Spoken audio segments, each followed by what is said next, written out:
영혼의 비타민 2차 누가복음 1장 11절에서 25절 말씀. 주의 사자가 그에게 나타나 향단 우편에 선지라. 사가랴가 보고 놀라며 무서워하니 천사가 그에게 이르되 사가랴여 무서워하지 말라. 너의 간구함이 들린지라. 내 아내 엘리사벳이 내게 아들을 낳아주리니 그 이름을 요한이라 하라. 너도 기뻐하고 즐거워할 것이요 많은 사람도 그의 태어남을 기뻐하리니 이는 그가 주 앞에 큰 자가 되며 포도주나 독한 술을 마시지 아니하며 모태로부터 성령의 충만함을 받아 이스라엘 자손을 주 곧 그들의 하나님께로 많이 돌아오게 하겠습니다. 그가 또 엘리야의 심령과 능력으로 주 앞에 먼저 와서 아버지의 마음을 자식에게 거스르는 자를 의인의 쓸개에 돌아오게 하고 주를 위하여 세운 백성을 준비하리라. 사가랴가 천사에게 이르되 내가 이것을 어떻게 알리요? 내가 늙고 아내도 나이가 많으니이다. 천사가 대답하여 이르되 나는 하나님 앞에 서 있는 가브리엘이라. 이 좋은 소식을 전하여 내게 말하라고 보내심을 받았노라. 보라, 이 일이 되는 날까지 내가 말 못하는 자가 되어 능히 말을 못하리니 이는 내가 내 말을 믿지 아니함이거니와 내가 이르면 내 말이 이루어지리라 하더라. 백성들이 사가랴를 기다리며 그가 성전 안에서 지체함을 이상히 여기더라. 그가 나와서 그들에게 말을 못하니 백성들이 그가 성전 안에서 환상을 본 줄 알았더라. 그가 몸짓으로 뜻을 표시하며 그냥 말 못하는 대로 있더니 그 직무의 날이 다 되매 집으로 돌아가니라. 이후에 그의 아내 엘리사벳이 잉태하고 5달 동안 숨어 있으며 이르되 주께서 나를 돌보시는 날에 사람들 앞에서 내 부끄러움을 없게 하시려고 이렇게 행하심이라 하더라.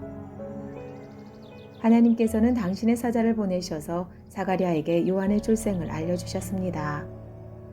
그런데 사가랴는 자녀를 갖기 위해 하나님께 간구했음에도 불구하고 아이를 갖게 될 것이라는 하나님의 말씀을 믿지 못했습니다. 그래서 불신앙의 모습을 보였습니다. 천사가 그에게 이르되 사가랴여 무서워하지 말라. 너의 간구함이 들린지라. 내 아내 엘리사벳이 내게 아들을 낳아주리니 그 이름을 요한이라 하라. 사가랴가 천사에게 이르되 내가 이것을 어떻게 알리요?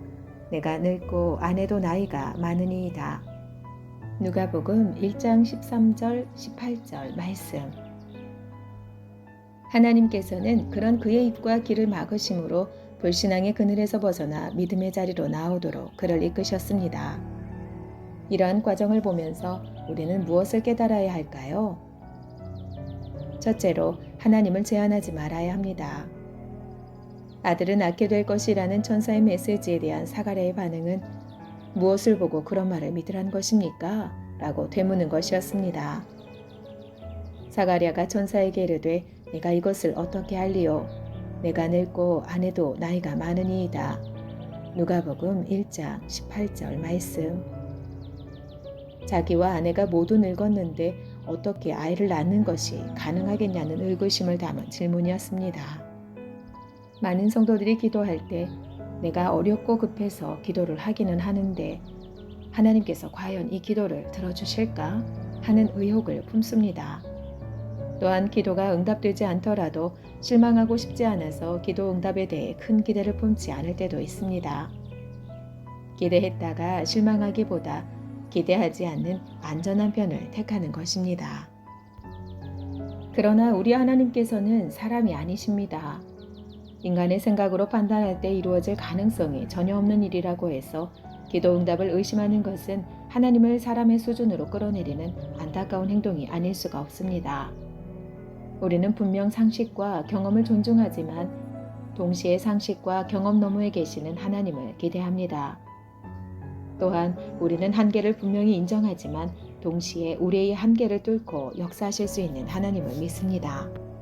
사랑하는 여러분, 우리가 믿는 하나님은 우리의 상식과 논리, 이해의 너머에 계시는 분이십니다. 믿음은 하나님을 제한하지 않는 것입니다. 그래서 성경은 믿음은 바라는 것들을 보증해주고 보이지 않는 것들의 명백한 증거가 된다고 말씀하고 있습니다.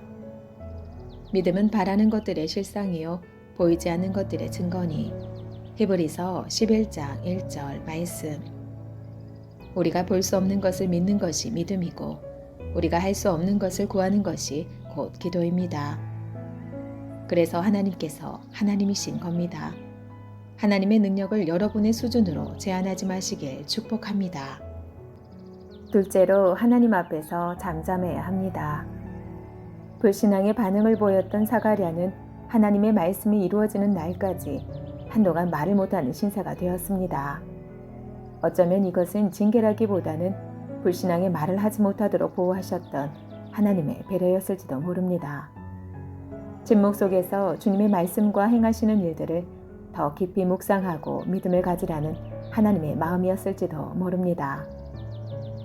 가브리엘은 사가랴의 불신앙적인 반응과 상관없이 하나님의 때가 되면 모든 말씀이 이루어질 것이라고 선언합니다. 보라, 이 일이 되는 날까지 내가 말 못하는 자가 되어 능히 말을 못하리니 이는 내가 내 말을 믿지 아니함이거니와 때가 이르면 내 말이 이루어지리라 하더라. 누가복음 1장 20절 말씀. 1차적으로 사가랴가 말을 못하게 될 것이라는 선언이 이루어졌습니다. 하나님의 말씀 성취에 대해 반문했던 사가랴는 하나님에 의해 강제적으로 침묵하게 됩니다. 이후 사가랴는 침묵하는 동안 아마도 하나님의 말씀을 곱씹으면서 믿음을 갖게 되었을 것입니다. 그리고 사가랴의 아내 엘리사벳은 하나님의 말씀대로 아이를 잉태하게 되었습니다. 이후에 그의 아내 엘리사벳이 잉태하고 5달 동안 숨어 있으며 이르되 하나님께서는 뜻하시고 말씀하신 바를 반드시 실행하십니다. 하나님은 사람이 아니시니 거짓말을 하지 않으시고 인생이 아니시니 후회가 없으시도다. 어찌 그 말씀하신 바를 행하지 않으시며 하신 말씀을 실행하지 않으시랴. 민수기 23장 19절 말씀. 하나님께서는 사가랴의 불신을 뛰어넘어 당신의 말씀을 이루셨습니다. 잉태했던 엘리사벳은 5달 동안 숨어 지냈습니다. 말 못하는 남편과 숨어 지내는 아내. 그들은 잠시 세상의 언어를 잊고 세상과 동떨어진 채 그들의 삶의 한복판에서 벌어지는 하나님의 역사를 체험하는 시간을 가질 필요가 있었습니다. 그들 부부는 침묵의 시간을 거치면서 하나님을 찬양하는 데까지 나아가게 되었습니다. 주께서 나를 돌보시는 날에 사람들 앞에서 내 부끄러움을 없게 하시려고 이렇게 행하심이라 하더라. 누가복음 1장 25절 말씀. 그들은 자신들을 돌보시는 하나님, 자신들에게서 부끄러움을 없애시고 상상치도 못했던 것으로 채워주시는 하나님께 감사하면서 침묵 속에서 오히려 크게 찬양하게 되었습니다. 사랑하는 여러분, 때로 우리도 인생을 살아가며 하나님의 말씀을 직면하고 하나님께서 하시는 일을 경험할 때 그것을 위해 간절히 기도했음에도 불구하고 선뜻 그것들을 받아들이지 못할 때가 있습니다.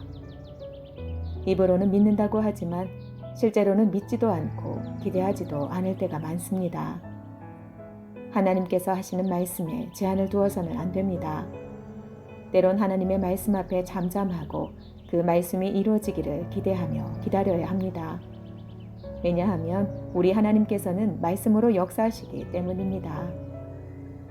그래서 주님께서는 우리에게 가만히 있으라 하십니다.